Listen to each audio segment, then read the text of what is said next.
स्वागत आहे विद्यार्थी मित्रांनो आपल्या आजच्या 8वी भूगोलच्या या तासिकेमध्ये. आज आपण आपल्या लोकसंख्या या 7व्या पाठाला सुरुवात करू. लोकसंख्या म्हणजे काय? लोकसंख्या मोजण्याची आवश्यकता का असते? या प्रश्नांची उत्तरं या पाठातून आपण मिळवू. सुरुवात करू आपण. पाठाला सुरुवात करायच्या अगोदर एक छोटीशी कृती आपल्याला दिलेली आहे, शोधा पाहू या सदरमध्ये. तर ती माहिती नेमकी काय आहे, ती कृती नेमकी काय आहे ती आपण बघू. वर्गामध्ये करायची ही कृती आहे, पण आता आपण सध्या घरीच आहोत, म्हणून ही ॲक्टिव्हिटी, ही कृती आपण घरीच करूया. ही कृती म्हणजे थोडक्यात आपला जो वर्ग आहे तो वर्ग नजरेसमोर आणायचा ही कृती करताना, आणि मग विचारलेल्या प्रश्नांची उत्तरं आपल्याला द्यायची आहेत. काय प्रश्न आहेत? तर प्रश्न आपण आधी बघू. पहिला प्रश्न आहे त्यातला, तुमच्या वर्गातील एकूण विद्यार्थी संख्या किती आहे? मग आपल्या वर्गातली विद्यार्थी संख्या किती एकूण, ती आपल्या नजरेसमोर आणायची. काहींची विद्यार्थी संख्या ही वर्गाची 50 असेल, 60 असेल, 65 असेल, तर ती संख्या नजरेसमोर आणायची. त्यापैकी मुले व मुलींची संख्या किती आहे ही माहिती आपल्या नजरेसमोर आणायची.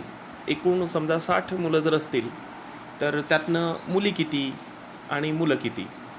आपली मुलांची शाळा आहे, म्हणून जर 60 संख्या जर आपली असेल वर्गसंख्या, तर 60 मुलं आपल्या वर्गात आहेत, मुली आपल्या वर्गात नाहीत. पुढचा प्रश्न, किती जण अनुपस्थित आहेत?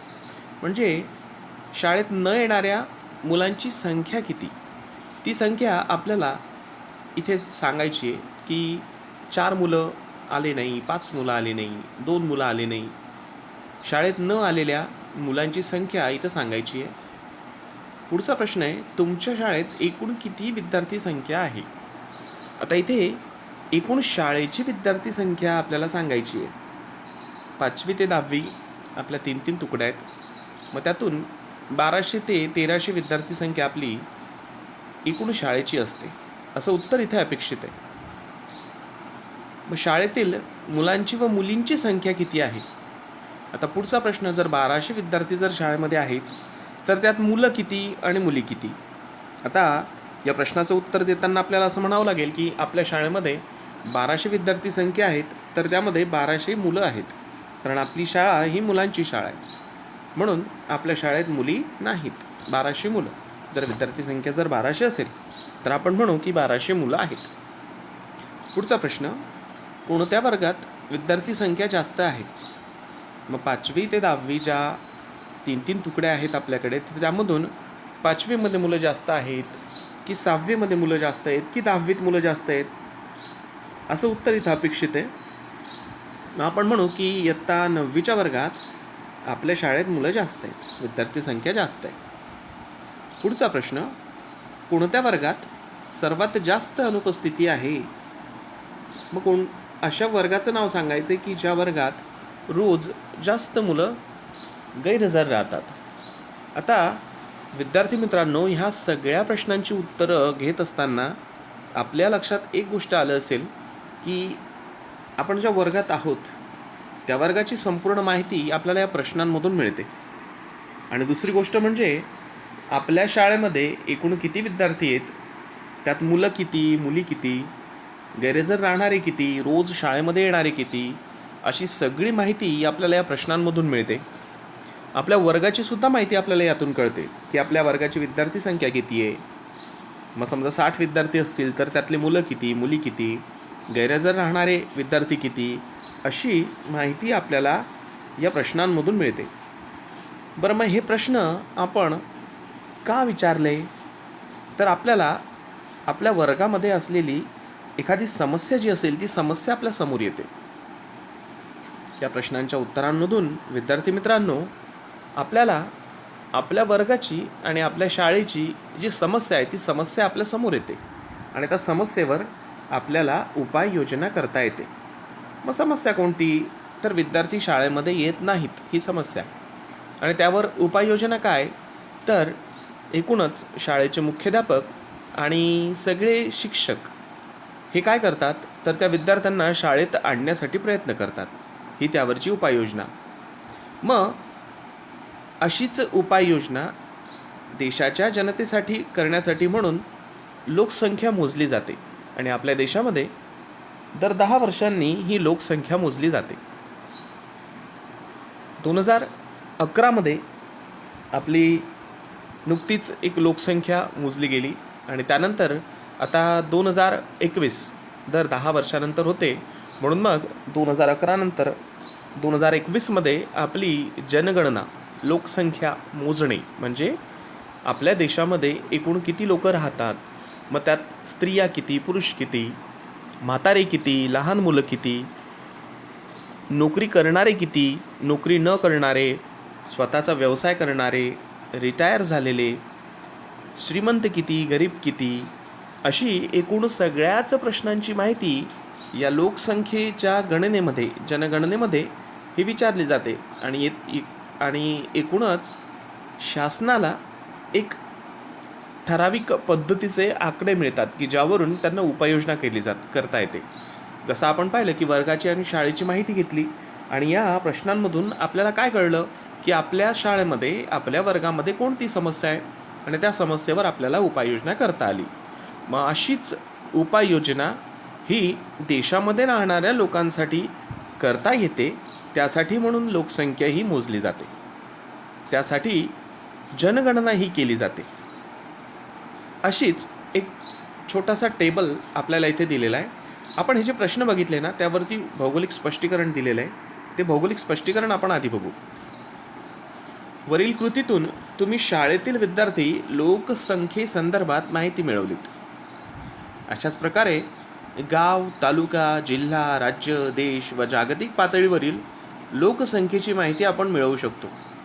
ही माहिती मिळवताना वय व लिंग संरचना म्हणजे स्त्रिया आणि पुरुष अशी वर्गवारी.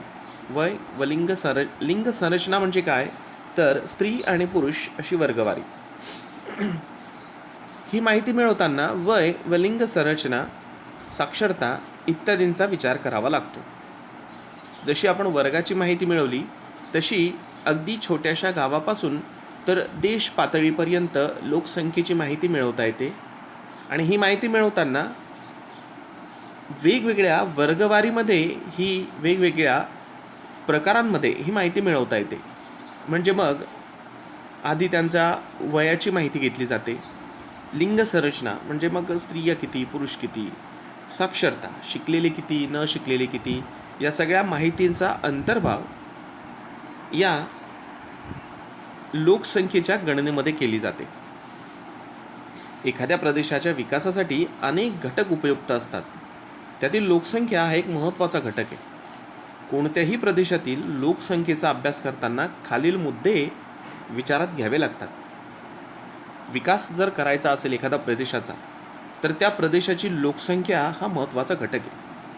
कारण जशी लोकसंख्या जास्त असेल तशा उपाययोजना जास्त कराव्या लागतात, तशी साधनं ही जास्त वापरावी लागतात.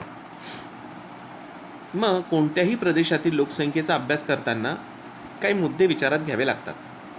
कोणते आहेत ते मुद्दे तर त्यातला पहिला मुद्दा आहे लोकसंख्येची वाढ. मग लोकसंख्येची वाढ ही ठराविक कालावधीमध्ये ती कमी होते की जास्त होते याचं उत्तर मिळवावं लागतं. लोकसंख्येचे वितरण, प्रदेशामध्ये लोकसंख्येचं वितरण समान आहे की असमान आहे याचा अभ्यास करावा लागतो. लोकसंख्येची घनता म्हणजे ठराविक एका भागामध्ये लोकसंख्या ही कमी आहे की जास्त आहे त्याला आपण लोकसंख्येची घनता असं म्हणतो. आणि लोकसंख्येची रचना, या 4 गोष्टींचा विचार लोकसंख्येचा अभ्यास करताना करावा लागतो.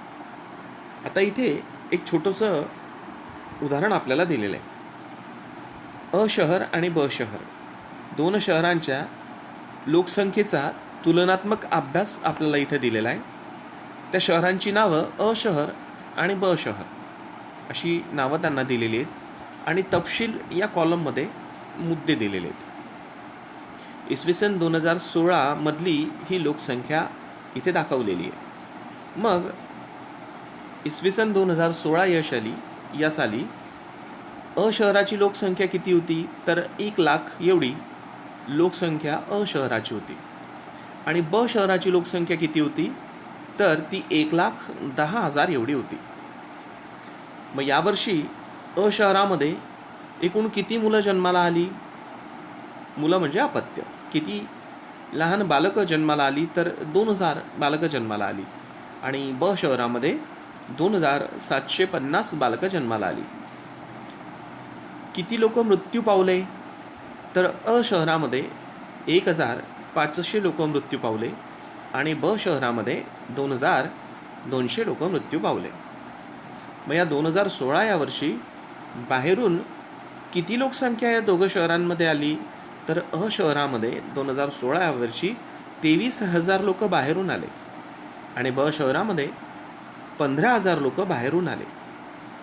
आणि या 2016 या वर्षी किती लोक बाहेर गेले? तर 2,000 लोक बाहेर गेले आणि शहरामध्ये 5,000 लोक बाहेर गेले. मग आता ही जी माहिती आपल्याला दिलेली आहे, या माहितीचा उपयोग करून आपल्याला काही प्रश्नांची उत्तरं द्यायची आहेत. पहिला प्रश्न आहे की कोणत्या शहरात जन्माला आलेली मुले जास्त आहेत? दुसरा मुद्दा बघा, एकूण जन्मलेली मुले. शहरामध्ये 2,000 मुलं जन्माला आली आणि शहरामध्ये 2,750 मुलं जन्माला आली. मग कोणत्या शहरात जास्त मुलं जन्माला आली?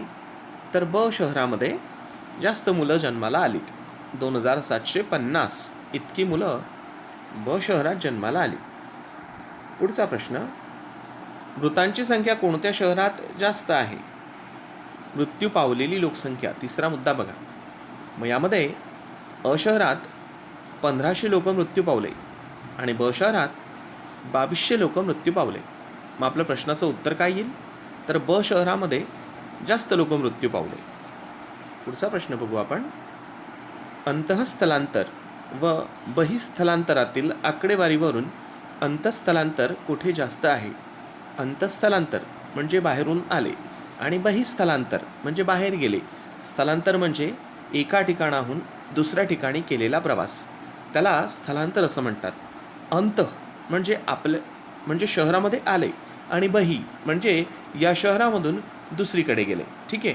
मग ही आकडेवारी बघून आपल्याला कोणत्या प्रश्नाचं उत्तर द्यायचं आहे की अंतःस्थलांतरण कुठे जास्त झालेलं आहे, म्हणजे कोणत्या शहरात जास्त लोक बाहेरून आलेले आहेत. मग आता या प्रश्नाचं उत्तर देताना बाहेरून आलेले या मुद्द्याकडे आपल्याला जावं लागेल. शहरामध्ये 23,000 लोक बाहेरून आले आणि शहरामध्ये 15,000 लोक आले. म्हणजे आपल्याला म्हणता येईल की शहरामध्ये अंतःस्थलांतरण हे जास्त झालेलं आहे, कारण तिथं 23,000 लोक आलेले आहेत. मग दोन्ही शहरात 2017 लोकसंख्येची गणना करा. आता इथे आपल्याला लोकसंख्येची गणना ही 2016ची दिलेली आहे आणि 2017ची लोकसंख्या आपल्याला दिलेली नाही आहे. मग आपल्याला काय करावं लागेल? समजा आपण शहराचं उदाहरण पुढे घेऊ. मग 2016 साली शहरामध्ये होते 1,00,000 लोकसंख्या. एकूण जन्माला किती आले? तर 2,000, म्हणजे संख्या झाली 1,02,000. मृत्यू पावलेल्यांची लोकसंख्या किती? 1,500. म्हणजे मग आता 1,02,000तून 1,500 वजा करायचे, म्हणजे 1,05,000. बाहेरून आलेले 23,000, म्हणजे या 1,05,000 मध्ये 23,000 मिळवायचे. 1,23,500. त्यातून बाहेर गेलेले वजा करायचे, 2,000 वजा करायचे, म्हणजे 1,23,500 मधून 2,000 वजा करायचे, म्हणजे 1,21,500. या पद्धतीने आपल्याला शहराची 2017ची लोकसंख्या मिळाली 1,21,500. अशाच पद्धतीने तुम्ही शहराची लोकसंख्या ही काढायची आहे 2017ची. पुढे जाऊ आपण. पुढचा प्रश्न बघू. एकंदरीत सर्व बाबींचा विचार करता लोकसंख्येची वाढ एका वर्षात कोणत्या शहरात जास्त झालेली आहे? तर या सगळ्या बाबींचा विचार करता लोकसंख्येची वाढ कोणत्या शहरात जास्त झालेली आहे? तर ज्या पद्धतीने आपण शहराची लोकसंख्या काढली त्याच पद्धतीने जर शहराची लोकसंख्या काढली तर आपल्याला याचं उत्तर मिळेल आणि याचं उत्तर आहे शहर. शहराची लोकसंख्या ही शहराच्या लोकसंख्येपेक्षा जास्त झालेली असं आपल्याला सांगता येईल. आपण पुढे जाऊ. पुढचा प्रश्न आहे आपला,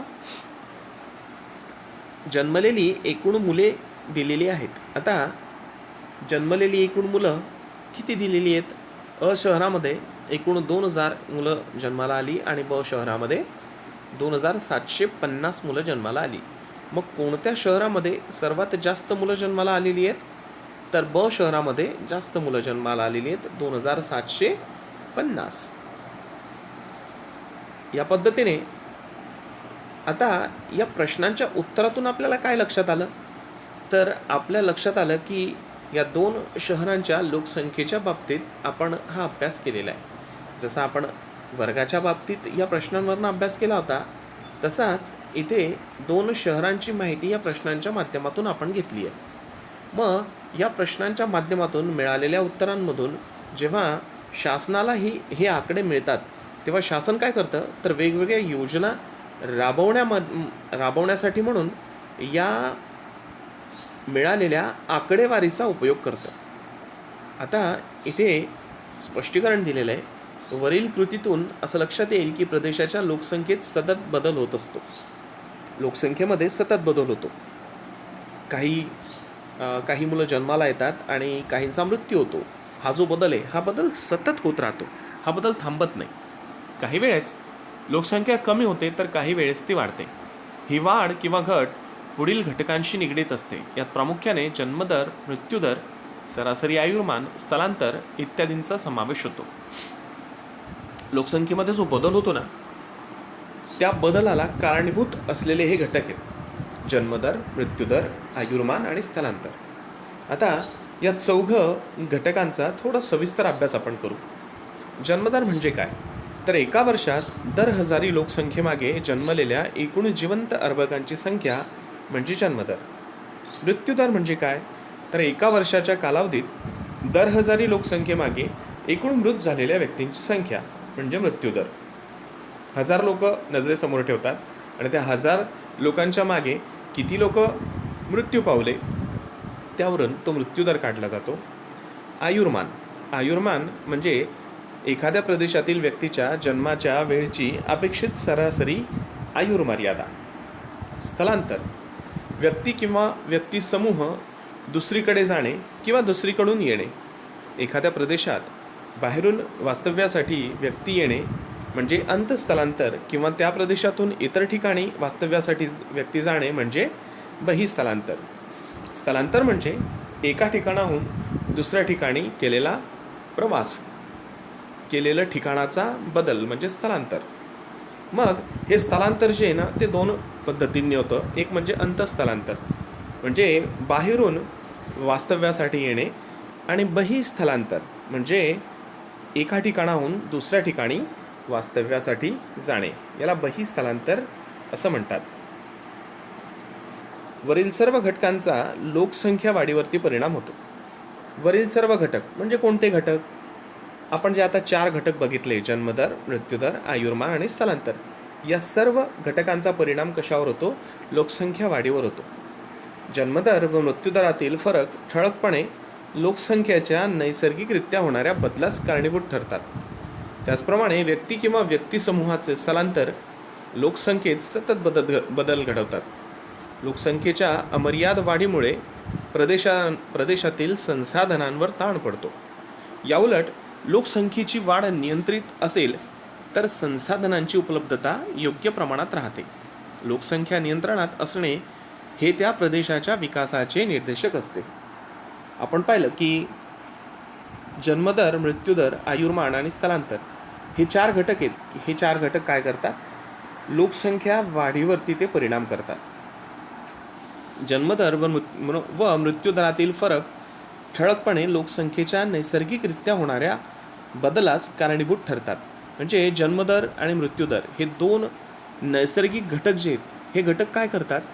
तर लोकसंख्येच्या बदलाला कारणीभूत ठरतात. लोकसंख्या वाढली, लोकसंख्या कमी झाली, तर ही प्रामुख्याने कशामुळे होते? तर जन्मदर आणि मृत्यूदर या 2 घटकांमुळे होते.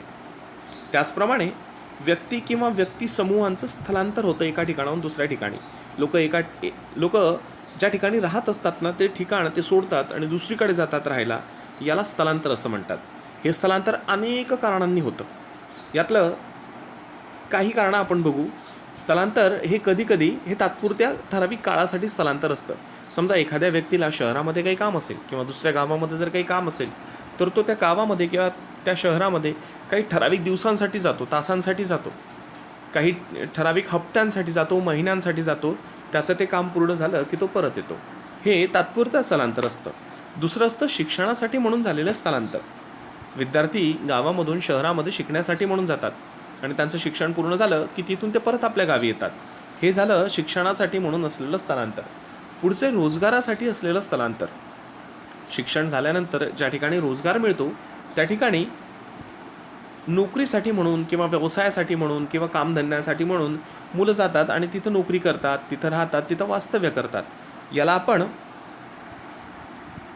स्थायी स्वरूपाचं स्थलांतर असं म्हणतो.